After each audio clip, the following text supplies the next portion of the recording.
Hello guys.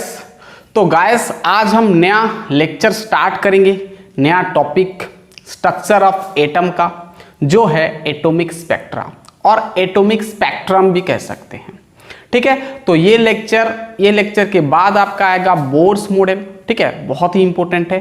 वैसे यहाँ से कहानी आपका बोर मॉडल तरफ जाता है। ठीक है, तो अच्छे से देखिएगा और नोट बनाते जाइएगा। स्टार्ट करें। Yes, my name is Shankar गुरुम एंड यू आर वाचिंग ओ लर्निंग पॉइंट। तो चलिए स्टार्ट करते हैं। एटॉमिक स्पेक्ट्रा है ना, जिसको आप बोलते हो एटॉमिक स्पेक्ट्रम बोलते हो। स्पेक्ट्रम आपका सिंगुलर होता है और स्पेक्ट्रा आपका प्लूरल होता है। ठीक है, तो आज हम बात करेंगे एटॉमिक स्पेक्ट्रा के बारे में। Atomic spectra, atomic spectra. ठीक है, हेडिंग डाल लें एटॉमिक स्पेक्ट्रा। अब एटॉमिक स्पेक्ट्रा दो तरह का होता है ना। एटॉमिक स्पेक्ट्रा दो तरह का होता है, टू टाइप्स होता है। पहला होता है आपका एमिशन स्पेक्ट्रा, एमिशन स्पेक्ट्रा और एमिशन स्पेक्ट्रम कहो। स्पेक्ट्रम में लिख दे रहा हूं, ठीक है, सिंगुलर है भाई ये, एमिशन स्पेक्ट्रम। और दूसरा होता है आपका एब्जॉर्प्शन स्पेक्ट्रम, एब्जॉर्प्शन स्पेक्ट्रम। अब ये स्पेक्ट्रम का क्या कहानी है, हम पूरा डिटेल समझेंगे। ठीक है, क्लियर।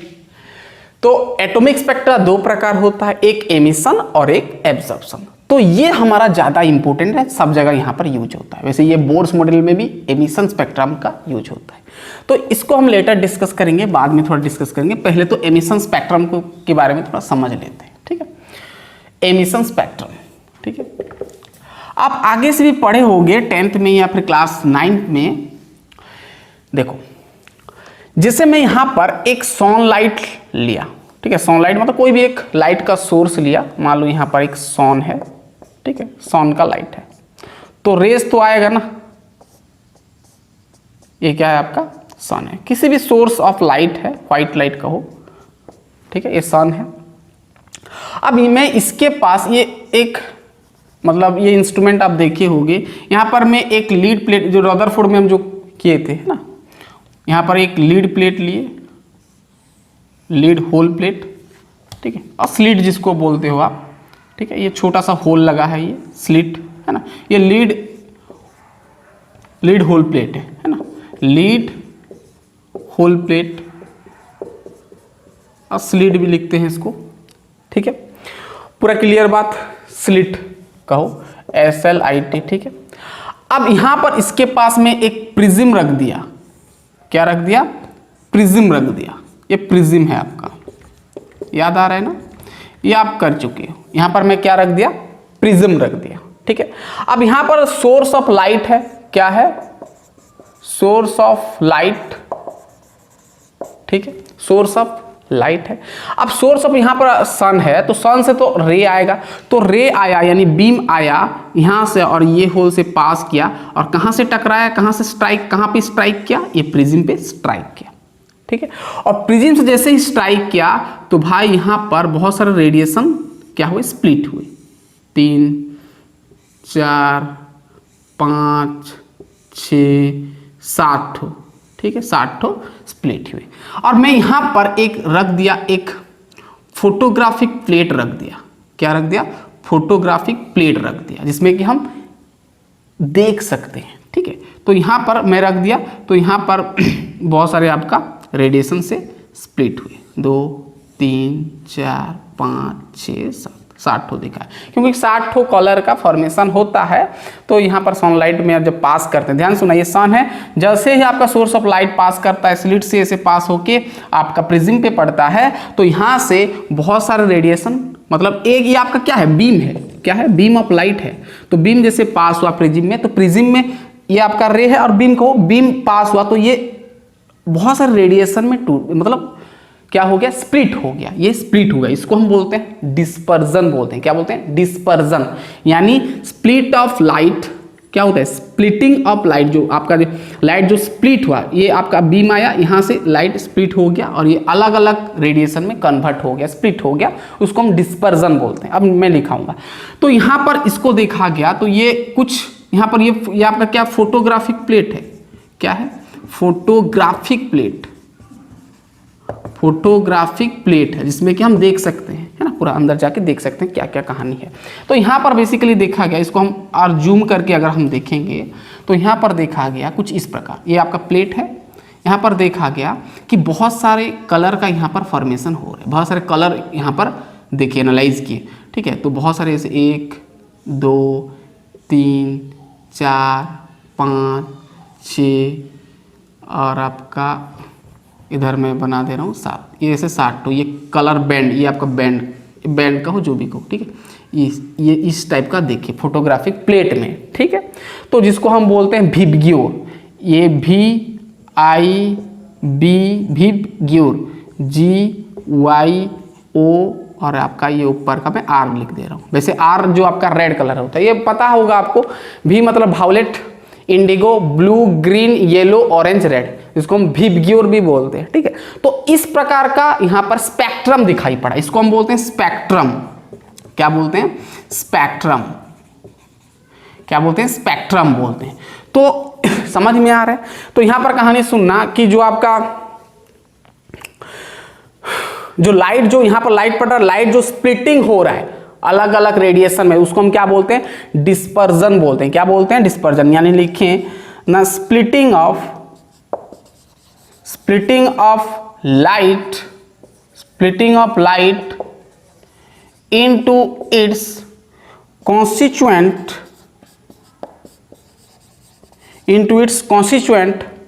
radiation is called क्या? डिस्पर्जन बोलते हैं। क्या बोलते हैं? डिस्पर्जन, है ना। बीम ऑफ लाइट आया तो यहाँ से प्रिज्म में पड़ा, प्रिज्म में बहुत सारे लाइट मतलब आपका बहुत सारे रेडिएशन, कॉन्स्टिट्यूएंट रेडिएशन में, कॉन्स्टिट्यूएंट मतलब सेपरेट, इंडिविजुअल रेडिएशन में क्या हुआ? स्प्लिट हुआ। तो इसको हम क्या बोलते हैं? डिस्पर्जन बोलते हैं, ठीक है। अब जैसे यहाँ पर फोटोग्राफिक में देखा गया तो इस प्रकार का कलर बैंड उनको दिखाई पड़ा जिसका नाम रख दिए स्पेक्ट्रम, ठीक है। तो ये अलग अलग कलर का ऐसे पार्ट मिला, VIBGYOR, ये सीक्वेंस में मिला, violet, indigo, blue, green, yellow, orange, red, आपको पता है, ठीक है। अब ध्यान देना, और ये स्पेक्ट्रम पूरा कंटिन्यूअसली देखा गया, मतलब ऐसा नहीं यहाँ वायलेट है, वायलेट के बाद रेड है, रेड के बाद ऑरेंज, येलो, ग्रीन, मतलब पूरा सीक्वेंस में देखा गया कलर। तो इसको हम बोलते हैं कंटिन्यूअस स्पेक्ट्रम। यानी यहाँ पर हर प्रकार का वेवलेंथ प्रेजेंट था और हर प्रकार का कलर प्रेजेंट था, तो उसको हम बोलते हैं कंटिन्यूअस। मतलब ये पूरा कंटिन्यूअस है भाई। जैसे ही रेड का आपका इतना कलर, तो जैसे ही रेड का समाप्त हुआ, जैसे ही रेड कलर खत्म हुआ, रेड कलर का वेवलेंथ धीरे धीरे ये जैसे ही एंड हुआ ये स्टार्ट हो जाएगा ऑरेंज। मतलब आपस में रेड और ऑरेंज आपस में मर्ज हो गए हैं, मतलब जुड़ गया है। ऐसा नहीं कि यहाँ पर सेपरेशन नहीं है, सेपरेट नहीं है रेड और ऑरेंज के बीच में, ऐसा नहीं कि यहाँ पर कुछ गैप है, गैप नहीं है, गैपिंग नहीं है। गैपिंग आ जाएगा तो डिसकंटिन्यूअस हो जाएगा। तो रेड, जैसे ही रेड खत्म होता है तुरंत आपका ऑरेंज आ जाता है, ठीक है। मर्ज, रेड और ऑरेंज के बीच मर्जिंग हो जाता है, मर्ज हो जाता है, मतलब मर्ज होके पूरा ये सीक्वेंस में बनता है। तो इसको हम कंटिन्यूअस बोलते हैं ना। रेड जैसे ही रेड का कलर जैसे एंड होगा ऑरेंज स्टार्ट हो जाए, फिर ऑरेंज जैसे एंड होगा येलो स्टार्ट, फिर ग्रीन, फिर ब्लू, इंडिगो, वायलेट, ठीक है। मतलब पूरा सीक्वेंस में। तो इसको हम कंटिन्यूअस स्पेक्ट्रम भी बोलते हैं। क्या बोलते हैं? कंटिन्यूअस। क्या बोलते हैं? कंटिन्यूअस स्पेक्ट्रम भी बोलते हैं, ठीक है। तो कंटिन्यूअस स्पेक्ट्रम क्या होता है भाई? थोड़ा ध्यान देना। कंटिन्यूअस स्पेक्ट्रम मतलब जिसमें कि हर प्रकार के वेवलेंथ प्रेजेंट हो, है ना। All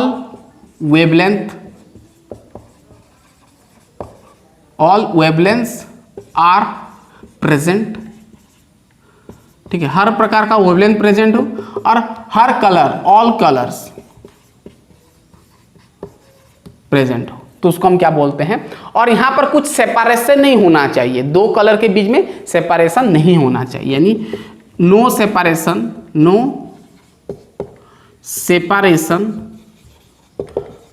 colour, no separation between two colours, between two colour, दो कलर के बीच में, है ना, दो कलर के बीच में आपका सेपरेशन नहीं हो, तो उसको हम क्या बोलते हैं? Continuous spectrum. ठीक है, मतलब कंटिन्यूसली सब मिलेगा, सब कलर प्रेजेंट होगा, सभी प्रकार का वेवलेंथ प्रेजेंट होगा। ठीक है, कहानी समझ में आ गया। जैसे हम पढ़े थे ना ये विबग्योर में आपका 380 से लेके आपका 600 की 700 कितना था ना, तो ये पूरा हर प्रकार का वेवलेंथ यहाँ पर प्रेजेंट है। ऐसा नहीं कि 380 बाद 380 के बाद 381 382 सब प्रकार का वेवलेंथ यहाँ पर प्रेजेंट है। ठीक है, कहानी समझ में आ गया। तो इसको हम क्या बोलते हैं, कंटिन्यूअस स्पेक्ट्रम। बहुत ही सिंपल, आगे से पढ़ चुके हो। वैसे इसको ना हम ये जो पूरा ये जो हम यहाँ पर क्या लिए हैं, सन लिए हैं, तो सन से जो ये बीम आया, ये सब कहानी हुआ, इसको हम सोलर स्पेक्ट्रम बोलते हैं। एक प्रकार का कंटिन्यूअस स्पेक्ट्रम है, एक प्रकार का एमिशन स्पेक्ट्रम भी है। ठीक है, एमिशन स्पेक्ट्रम भी है और कंटिन्यूअस है। इसको हम सोलर स्पेक्ट्रम भी बोलते हैं, क्योंकि हम यहाँ पर सनलाइट ले रहे हैं, तो इसको हम क्या बोलते हैं, सोलर स्पेक्ट्रम भी बोलते हैं। सोलर स्पेक्ट्रम बोलते हैं किसको भाई। स्पेक्ट्रम क्या होता है, ध्यान सुनना। स्पेक्ट्रम क्या होता है, जो आप फोटोग्राफिक प्लेट में जो आप देख रहे हो, ये वाला, ये जो मिला अलग अलग प्रकार के कलर है ना, कलर का डिजाइनिंग मिला, तो उसको हम क्या बोलते हैं, स्पेक्ट्रम बोलते हैं। बहुत ही सिंपल है। ठीक है, तो ये कंटिन्यूअस हुआ। ठीक है, ये क्या हुआ, कंटिन्यूअस हुआ। अब देखो आगे। अब जैसे मैं और एक एग्जांपल लेता हूं, चलिए। ठीक है, चलिए समझ में आया। कंटिन्यूअस मतलब क्या होता है, जिसमें कि सब कलर्स प्रेजेंट हो और सेपरेशन ना हो, है ना, दो कलर के बीच में सेपरेशन ना हो, और आपका हर प्रकार का वेवलेंथ भी प्रेजेंट हो। तो सिंपल भाई। अब देखो, जैसे मैं और एक देखो, अब ये और एक चीज नोट करना कि सभी एलिमेंट का, जैसे यहाँ पर सोर्स ऑफ लाइट हम लिए थे सन, अब हम यहाँ पर एटॉमिक स्पेक्ट्रा पढ़ रहे हैं ना, तो एटम से हमको रेडिएशन मिलेगा। अब भाई एटम से कब रेडिएशन मिलेगा, जब उसको हम हीट देंगे। ध्यान सुना भाई, स्पेक्ट्रम कब बनता है, ये नोट करना। स्पेक्ट्रम कब बनता है, जब वो एटम एक्साइटेड स्टेट में आता है, जब वो एक्साइट होता है, एक्साइटेड होता है, यानी उसका इलेक्ट्रॉन बाहर सेल में जाता है। आगे पूरा क्लियर होगा आपका बोर्ड्स में, है ना। अभी थोड़ा ऊपर ऊपर आपको समझना पड़ेगा। चलिए, अब जैसे देखो और एक में एग्जांपल लिया। ठीक है, अब एटॉमिक स्पेक्ट्रा पढ़ रहे हैं, तो एटम से कहानी होगा। जैसे मैं यहाँ पर एक कैंडल ले गया। ठीक है, ये कैंडल है आपका, एक कैंडल है, और यहाँ पर NaCl का मैं एक सॉल्यूशन ले गया। NaCl का एक मैं वोलाटाइल सॉल्ट ले गया, वोलाटाइल सॉल्ट ले गया। ये आपका मॉलिक्यूल है NaCl। ठीक है, अब जैसे ही यहाँ पर ये लाइट यहाँ पर गिरेगा, ठीक है, ये गर्म होगा। गर्म होने से यहाँ पर ये क्या छोड़ेगा, रेडिएशन छोड़ेगा, है ना। यहाँ बहुत सारा रेडिएशन छोड़ेगा ना भाई, गर्म होगा। कोई भी सब्सटेंस गर्म होता है तो रेडिएशन निकलता है, आपको पता है। लाइटिंग आता है, इसलिए देख पाते हैं, कलर चेंजेस हो जाता है, तो इसका मतलब रेडिएशन वो छोड़ रहा है। रेडिएशन छोड़ रहा है, तो यहाँ पर जैसे यहाँ पर मैं स्लिट रख दिया। ठीक है, और यहाँ से मैं प्रिज्म को रख दिया, यहाँ ऐसे प्रिज्म को रख दिया। ठीक है, अब यहाँ से आपका क्या आएगा भाई, यहाँ से क्या आएगा, बीम ऑफ लाइट आएगा, बीम आएगा, लाइट आएगा, और यहाँ से टकराया। ठीक है, इसको ना अच्छे से बनाते हैं। चलिए, NaCl है, NaCl का आपका ये सॉल्यूशन है। ठीक है, NaCl जो कि वोलाटाइल सॉल्ट है। अब यहाँ से जैसे ये आपका रे आया, रेडिएशन आया, ये स्लिट में स्लिट से पास होता हुआ गया, और यहाँ पर प्रिज्म में रख दिया। क्या रख दिया, प्रिज्म रख दिया। तो यहाँ पर रख दिया, तो यहाँ पर देखा गया कि भाई यहाँ पर फोटोग्राफिक प्लेट में देखा गया कि यहाँ पर बस दो ठो आपका क्या बन रहा है, यहाँ पर दो ठो बस आपका बैंड बन रहा है, दो ठो डार्क लाइन बन रहा है, दो ठो लाइन बस यहाँ पर दिखाई पड़ रहा था। ये एक ठो और ये दो ठो लाइन बस दिखाई पड़ रहा था, और दोनों ही येलो था, दोनों ही येलो, ये भी येलो और ये भी येलो था। और वेवलेंथ भाई इसका गजब था, इसका था 5890 एंगस्ट्रम था, और इसका 5896 एंगस्ट्रम था।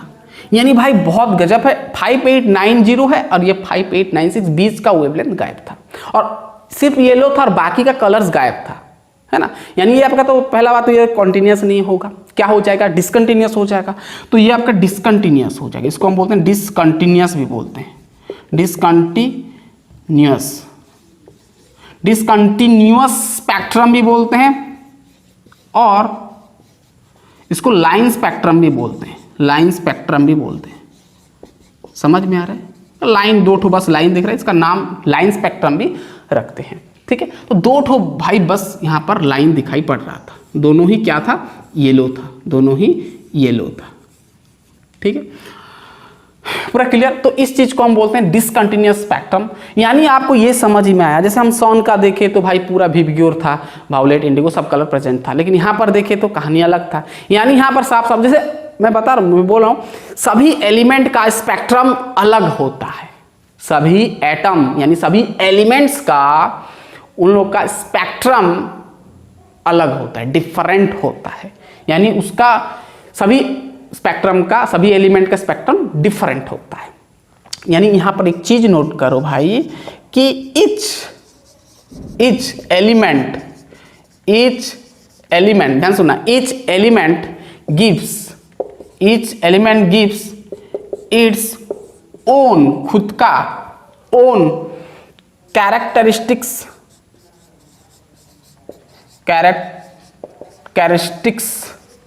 स्पेक्ट्रम। यानी सभी एलिमेंट का स्पेक्ट्रम, ईच एलिमेंट गिव्स, सभी एलिमेंट का अलग अलग स्पेक्ट्रम का कहानी अलग होता है, ठीक है। Each element gives its own characteristic spectrum, यानी सभी एलिमेंट का जो स्पेक्ट्रम बनेगा वो स्पेक्ट्रम का उसका खुद का कैरेक्टरिस्टिक्स होता है, सबका अलग अलग होता है, ऐसे कह सकते हैं, ठीक है। तो यहां पर जैसे यहां पर each element gives its own characteristic spectrum, है ना।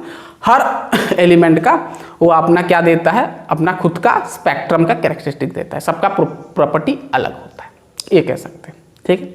इतना दूर कहानी समझ में आ गया। तो ये डिसकंटिन्यूअस स्पेक्ट्रम होता है और लाइन स्पेक्ट्रम होता है, ठीक है। अब लाइन स्पेक्ट्रम का और एक बहुत ही बढ़िया एग्जाम्पल कह सकते हैं जो है हाइड्रोजन गैस। क्या?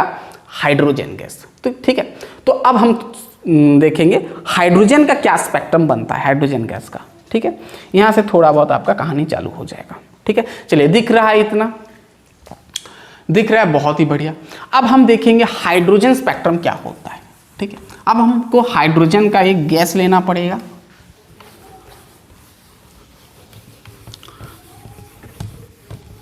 ठीक है। चलिए, मैं एक ट्यूब में हाइड्रोजन गैस भर दिया, एक ट्यूब में मैं हाइड्रोजन गैस भर दिया, यहां पर H2 गैस है, बहुत सारे गैस है, ठीक है। और ये दोनों टर्मिनल में मैं यहां पर इलेक्ट्रिक करंट पास कर दिया, है ना, करंट पास किया, ये कह सकते हैं, ठीक है। ये वायर है, करंट पास किया, तो भाई ये गर्म होगा तो ऑब्वियसली यहां से क्या होगा, रेडिएशन निकलेगा। रेडिएशन निकला, यहां पर स्लिट रख दिया, ठीक है, इसे प्रिज्म रख दिया, तो यहां पर देखा गया, यहाँ पर देखा गया, ऐसे मैं बना रहा हूँ आपको, यहाँ पर देखा गया, है ना, यहाँ पर डिस्पर्जन हुआ, बहुत सारे ऐसे ऐसे आया, ठीक है। यहाँ पर देखा गया कि बहुत सारे लाइन प्रेजेंट था, यहाँ पर बहुत सारे लाइन, 1 2 3 4, बहुत सारे ऐसे लाइन दिखाई पड़ रहा था, वैसे 4 प्रकार का लाइन दिखाई पड़ रहा था, ठीक है। तो इसका अलग अलग नाम रखा गया, अब हम बात करेंगे, ठीक है। अगर इसको हम पूरा ये स्पेक्ट्रम को अगर पूरा डीपली देखें तो ये कुछ इस प्रकार का था, ठीक है, ठीक है भाई। ये कहानी बस आपको बस समझना है थोड़ा थोड़ा, ठीक है, इस प्रकार का था। यहाँ से स्टार्ट होता है आपका भाई, जैसे 4 प्रकार का यहाँ पर लाइन दिखाई पड़ रहा, ठीक है।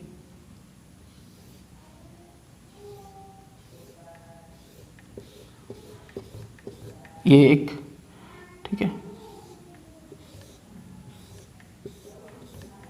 अब देखो मैं तरीका से बना रहा हूं, ठीक है,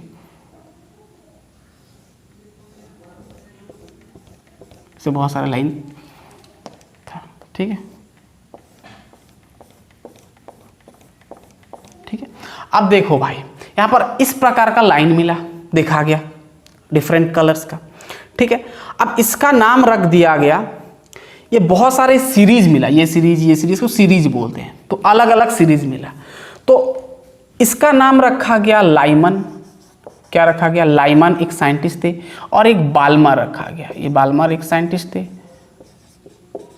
और इसका रखा गया लाइमन बाल्मर, इसका रखा गया पास्चन, क्या पास्चन, और इसका रखा गया लाइमन बाल्मर पास्चन, ब्रैकेट होता है तो इसको 5 टू सेट है, लाइमन बाल्मर पास्चन, यहाँ पर रखो, ठीक है, पास्चन, और ये आपका ब्रैकेट, ये ब्रैकेट सीरीज, और यहाँ पर और एक तो होता है आपका पी फॉन्ट सीरीज, इसको हम क्या बोलते हैं, पी फॉन्ट सीरीज। तो बहुत सारे सीरीज यहाँ पर दिखाई पड़ा अलग अलग, ठीक है, वेवलेंथ का कहो, तो लाइमन, बाल्मर, पास्चन, ब्रैकेट और पीफन ये नाम दे दिया गया। और बाल्मर जो होता है आपका, बाल्मर को हम विजिबल बोलते हैं। क्या बोलते हैं? विजिबल। ये आपका विजिबल रीजन पे होता है। कहाँ पर? ये आपका विजिबल रीजन पे होता है। ठीक है, बाल्मर को हम विजिबल बोलते हैं। विजिबल रीजन में आपका बाल्मर सीरीज दिखाई पड़ता है। अब देखना, अब पास्चन, ब्रैकेट और पीफन ये तीनों का, इसको हम बोलते हैं आईआर में आता है। ये कौन सा रीजन में आता है? आईआर, इंफ्रारेड में आता है। ठीक है, जैसे आप बताए विजिबल का इधर होता है आपका आईआर और इधर होता है आपका क्या होता है? इधर आपका होता है अल्ट्रावायलेट यानी यूवी। तो यहाँ से लेके इतना दूर तक आपका क्या है? ये यूवी है, अल्ट्रावायलेट रीजन पे है। ये अल्ट्रावायलेट रीजन पे दिखाई पड़ता है। ठीक है, विजिबल आपका बाल्मर में दिखाई पड़ता है, बाल्मर आपका विजिबल में दिखाई पड़ता है। और आपका पास्चन आईआर में, पास्चन, ब्रैकेट, पीफन आपका आईआर के अंडर में आता है। ठीक है, आईआर रीजन पे दिखाई पड़ता है। अब यहाँ पर गौर से देखो, मैं यहाँ पर जैसे बनाया हूँ, इधर का थोड़ा गैपिंग थोड़ा ज़्यादा इधर से धीरे धीरे छोटा हो रहा है। देखो धीरे छोटा क्यों बनाया? क्योंकि हम जानते हैं वेवलेंथ इधर से हम जाते हैं तो क्या होता है? वेवलेंथ डिक्रीज करता है। यानी लामड़ा आपका क्या होता है? इधर से आप देखोगे तो लामड़ा आपका क्या होता है? डिक्रीज करता है। क्या करता है? डिक्रीजिंग होता है ना, कम होता है भाई। ठीक है ना, जैसे यहाँ पर हम बोलते हैं ना रेड होता है, फिर रेड, फिर इधर ऐसे ऐसे होता है। ठीक है, वीव ग्योर, ठीक है, आर, रेड, ऑरेंज ऐसे आता है। ठीक है, तो रेड का सबसे वेवलेंथ ज़्यादा होता है, तो हम इस प्रकार दिखाएं, हम इस प्रकार लिखे हैं। ठीक है, यानी यहाँ पर ये थोड़ा गैपिंग बड़ा, फिर धीरे धीरे छोटा छोटा छोटा पूरा पास पास आएगा। ठीक है, यानी इधर से आपका लामड़ा आपका डिक्रीज होता है, इसलिए इस प्रकार मैं बनाया हूँ। ठीक है, बहुत ही सिंपल है, पूरा क्लियर, पूरा क्लियर। अब इसका अगर वेवलेंथ देखोगे तो इसका वेवलेंथ भी देखा गया कि आपका लाइमन का जो वेवलेंथ होता है, ये देखना भाई, ये सब अलग अलग कलर है भाई, कलर यहाँ पर मेंशन नहीं किया। बाल्मर का ये अलग अलग कलर है, ये एक एक लाइन का अलग अलग कलर होता है। ठीक है, तो लाइमन में देखा गया कि इस लाइमन में जो आपका वेवलेंथ का जो रेंज था, इसका वेवलेंथ लाइमन सीरीज का इसका रेंज था आपका 121.6 से लेके आपका 91.1 था। यानी भाई ध्यान सुनना, 121.6 से मैं बोला, मतलब इधर से देखना है आपको, क्योंकि इधर से आपका इंक्रीज करता है वेवलेंथ। और बाल्मर का देखा गया 656.3 से लेके 383.5। ठीक है, पूरा क्लियर कहानी भाई, ये आपको ये थोड़ा समझना है, मैं लिख दिया हूँ 75.1 से लेके इसका आपका होता है 954.6। अब इसका होता है 4050 से लेके 1945.0 होता है। इसका होता है सबसे ज़्यादा 7451 से लेके आपका 3740 होता है। यानी गौर से देखेंगे तो पीफन का वेवलेंथ सबसे ज़्यादा हो रहा है, 7451 हो रहा है से लेके इतना, है ना, इतना 3740 मतलब यहाँ पर आएगा, 7451 मतलब पहला वाले में आएगा, पहला में, क्योंकि इधर से आपका वेवलेंथ इंक्रीज करता, इधर से आपका वेवलेंथ डिक्रीज करता, तो सबसे इधर जो होगा इसका वेवलेंथ सबसे ज़्यादा होगा। ठीक है, तो इस प्रकार देखा गया। ये सब प्रैक्टिकल चीज़ें भाई, एक्सपेरिमेंट करके उन लोगों को पता चला है, तो आपको याद रखना पड़ेगा। चलिए अब हम बात करेंगे नेक्स्ट। अब यहाँ पर बहुत सारे लाइन देखा गया, ठीक है, और इतना ही दिखाई पड़ा, बाकी का गायब। तो सो दिस इज कॉल्ड, हम कह सकते हैं लाइन स्पेक्ट्रा और डिसकंटिन्यूअस स्पेक्ट्रा कह सकते हो। अब देखना, यहाँ पर और एक साइंटिस्ट थे, इनका नाम है रीडबर्ग। साइंटिस्ट थे कि क्या थे क्या मालूम। ठीक है, तो रीडबर्ग एक फॉर्मूले दिए। अब देखो यहाँ पर बहुत सारे लाइन हैं और बहुत सारे लाइन का वेवलेंथ सबका अलग अलग होगा। ठीक है, तो वेवलेंथ निकालने के लिए रीडबर्ग फॉर्मूले दिए, जिनका नाम पड़ गया रीडबर्ग फॉर्मूला पड़ गया। ठीक है, अब यह यहाँ पर एक आया रीडबर्ग। अब ये एक फॉर्मूला दिए रीडबर्ग फॉर्मूला, जिसका नाम रखा गया।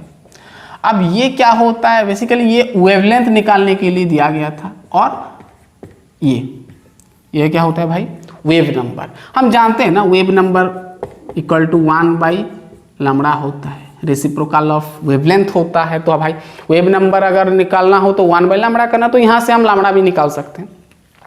तो इसके लिए एक फॉर्म मतलब दिए, एक कहानी ठीक है। तो ये इसको हम बोलते हैं ना हाइड्रोजन स्पेक्ट्रम बोलते हैं। क्या बोलते हैं? हाइड्रोजन स्पेक्ट्रम बोलते हैं, क्योंकि हाइड्रोजन गैस लिए तो हाइड्रोजन स्पेक्ट्रम बोलते हैं। अब सिर्फ हाइड्रोजन का यहाँ पर कहानी, एलिमेंट आपका सिर्फ हाइड्रोजन था यहाँ पर, तो कहानी इस प्रकार हुआ। तो एक फॉर्मूले दिए, और ये जो फॉर्मूले दिए रेडबर्ग फॉर्मूले, only hydrogen, for only hydrogen atom और हाइड्रोजन लाइक एटम का हो, जैसे आपका हीलियम प्लस हो गया, लिथियम 2+ हो गया, तो ये सब हाइड्रोजन लाइक स्पेक्ट्रम है, हाइड्रोजन लाइक एटम है। जैसे He+ क्यों? क्योंकि He+ मतलब हाइड्रोजन, हीलियम के पास 1 इलेक्ट्रॉन है, लिथियम 2+ मतलब 1 इलेक्ट्रॉन है, हाइड्रोजन मतलब 1 इलेक्ट्रॉन है उसके पास, ठीक है।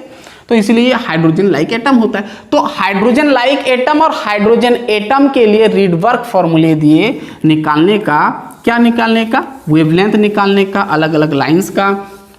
चलिए क्या फॉर्मूला था वो आप डिस्कस करेंगे, ठीक है। चलिए फॉर्मूले दिए, बोले V यानी आपका होता है wave number equal to R आपका रीडबर्ग कांस्टेंट होता है, इंटू 1/n1² माइनस 1/n2², इतना दिए। ये फॉर हाइड्रोजन के लिए, सिर्फ हाइड्रोजन के लिए ये दिए। और अब हाइड्रोजन लाइक एटम अगर होगा तो उनके लिए फॉर्मूला यूज करना है आपको, क्या? यहाँ पर बस Z² लगा देना है। क्या लगा देना है? Z² लगा देना है, ठीक है। यहाँ से आप वेवलेंथ भी निकाल सकते हो, ठीक है। V बार इक्वल टू आप 1/λ कर सकते हो। ये हाइड्रोजन लाइक एटम के लिए, हाइड्रोजन लाइक एटम के लिए जैसे मैं बताया, हीलियम प्लस लिथियम 2+, इतना ही मिलेगा भाई, और वो ज़्यादा आगे नहीं मिलेगा। अब हीलियम का Z मतलब क्या होता है भाई? Atomic number, atomic number. अब जैसे हाइड्रोजन लाइक एटम, जैसे मैं बोला He+, तो इसका एटॉमिक नंबर क्या होगा भाई? हीलियम का एटॉमिक नंबर क्या होता है? 2, लिथियम का क्या होता है? 3, तो Z जगह पर 2, 3 जो भी होगा एटॉमिक नंबर बिठाना है। हाँ, और N1 और N2 क्या होता है भाई? ये बहुत इंपॉर्टेंट है, ये आपको आगे क्लियर होगा भाई। लेटर आपको इसको थोड़ा ऐसे रब कर दो, ये आगे आपको अच्छे से क्लियर होगा। वैसे किताब में पहले इसको N1 और N2 को लिख देता है होल नंबर, वैसे इसका कहानी आगे पता चलेगा। होल नंबर ये आपका क्या होता है? सिंपल होल नंबर्स होता है, होल नंबर्स जो कि पॉजिटिव होता है, ठीक है। जैसे 1 2 3 4 5 इस प्रकार, ठीक है, इन्फिनिटी तक इस प्रकार हो सकता है, ठीक है। लेकिन ये 1 2 3 4 आपको आगे समझ में आएगा, ठीक है, पूरा क्लियर। अब एक चीज नोट करना कि यहाँ पर जो N1 है ना, N1 आपका फिक्स्ड रहता है, या इधर 1 या तो फिर 2 या तो फिर 3 या तो फिर 4 फिक्स्ड रहता है सभी सीरीज के लिए। लाइमन के लिए अलग N1 का वैल्यू, बाल्मर के लिए अलग, सबके लिए अलग अलग, तो उसका थोड़ा हम कहानी देख लेते हैं, ठीक है। फॉर्मूला समझ में आ गया? ये हाइड्रोजन के लिए, हाइड्रोजन लाइक एटम के लिए। चलिए बात करते हैं आगे। क्या बोला? N1 का वैल्यू फिक्स्ड रहता है सभी सीरीज के लिए, लाइमन पास्टन सबके लिए अलग अलग रहता है। देखो अब लाइमन के लिए ना जो आपका N1 होता है ना फिक्स्ड रहता है, 1 ही रहेगा। लाइमन के लिए आपका N1 का वैल्यू 1 ही रहेगा भाई, ठीक है। और N2 आपका 1 को छोड़ के बाकी सब हो सकता है, यानी 2 हो सकता है, 3 हो सकता है, 4 हो सकता है, बहुत कुछ, ठीक है। लाइमन गया। अब बाल्मर के लिए N1 का वैल्यू फिक्स ही रहेगा, 2 ही रहेगा, और N2 का वैल्यू आपका 2 को छोड़ के बाकी का होगा 3 4 5 लाइक दिस। बाल्मर के पास होता है पास्चन के लिए आपका N1 फिक्स रहेगा, 3 रहेगा, ठीक है। अगर आपको N1 3 दे दिया तो कौन सा सीरीज में रहेगा? पास्चन में रहेगा। N1 3 और N2 आपका 3 को छोड़ के यानी 4 5 6 इस प्रकार होगा। ये आपको क्लियर होगा N1 N2 आपको बोर्ड्स मॉडल में, टेंशन मत लो। पास्चन बाल्मर पास्चन हो गया, और होता है आपका ब्रैकेट सीरीज। ब्रैकेट में आपका N1 का 4 रहेगा और N2 का 5 6 7 8 इस प्रकार रहेगा। लास्ट आता है आपका पी फंड सीरीज। ये आपका सीरीज है सब, हाँ, इसको हम सीरीज बोलते हैं, ये सब सीरीज होगा, Lyman series, Balmer series. Pfund में आपका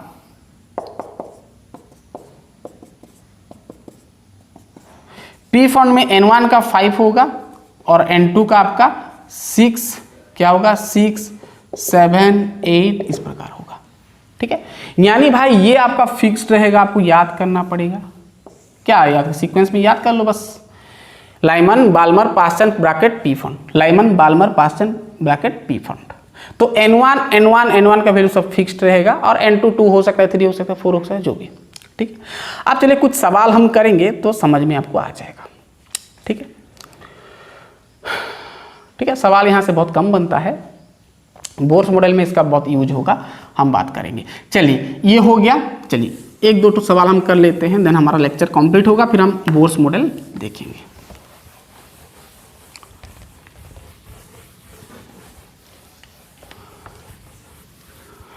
चलिए एक दो सवाल कर लेते हैं। दिख रहा है, देख लेता हूँ, दिख रहा है, बहुत बढ़िया।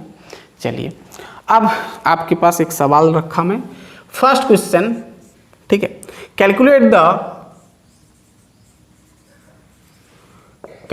द लैम्बडा यानी वेवलेंथ फ्रॉम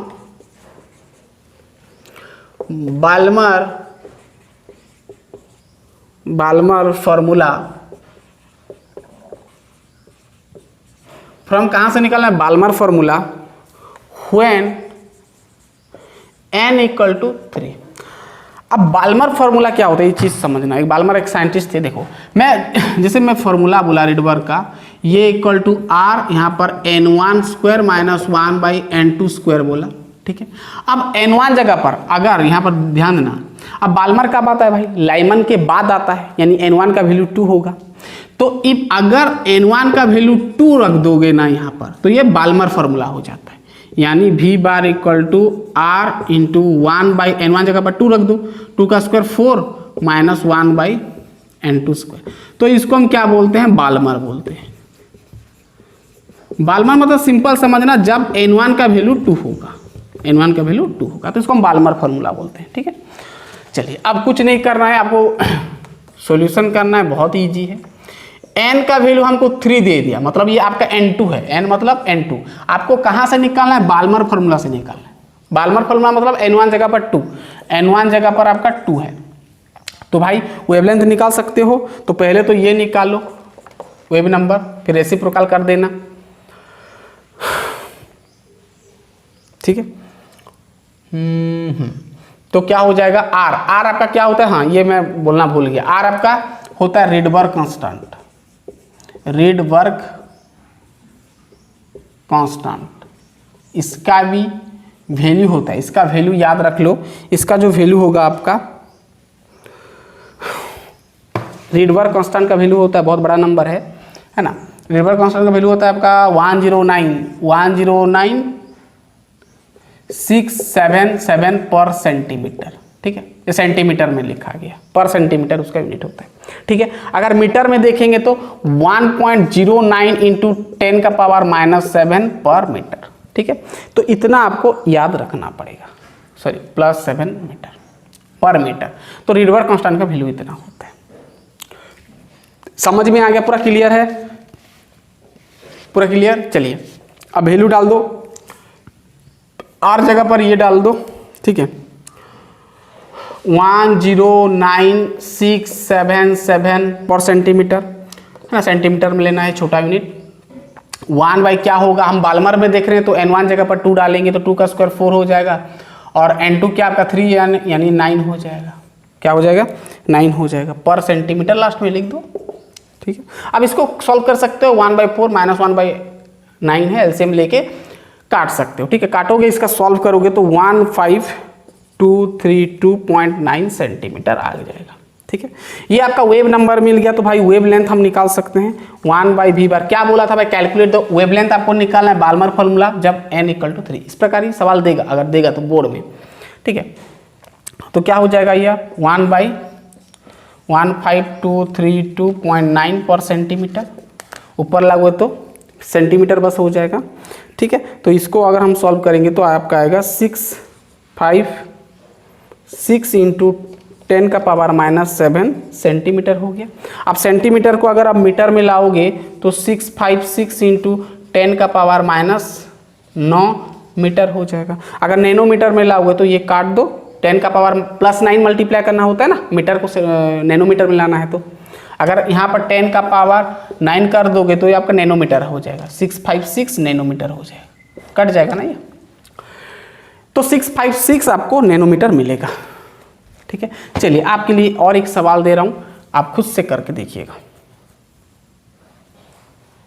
ठीक है, अब यहां पर ठीक वैसे ही रहेगा, आप यहां पर देखो, आप बाल्मर की जगह पर लाइमन कर देखो, लाइमन, तो लाइमन n1 = 1 हो जाएगा ना, और ये आपका n3 ही रहेगा, यानी n2 आपका 3 रहेगा। अब लाइमन का करके देखो। ठीक है, तो बहुत ही इजी था गैस ये वाला। तो हमारा एटॉमिक स्पेक्ट्रा कंप्लीट हुआ, पूरा क्लियर, पूरा क्लियर। नेक्स्ट लेक्चर आपका आएगा बोर्स एटम मॉडल और बोर्स एटॉमिक मॉडल, बहुत ही इंपॉर्टेंट है ये वो वाला 2 घंटा करीब हो जाएगा। तो बहुत सारे वहाँ पर बोर्स मॉडल में बहुत सारे सवाल करेंगे, ये उतना इंपॉर्टेंट नहीं था, बस आपको कुछ बेसिक चीज़ें आपको समझाना था, मैं क्लियर कर दिया। नेक्स्ट बोर्स एटॉमिक मॉडल में बहुत सारे सवाल बनेगा, जेई का और आपका आईआईटी का और नीट का बहुत सारे हम लेके आएंगे। ठीक है, करीबन 2 घंटा हो जाएगा वो लेक्चर। तो तुरंत ही हम नेक्स्ट लेक्चर में मिलते हैं, पढ़ाई करते रहिए, ऑल द बेस्ट।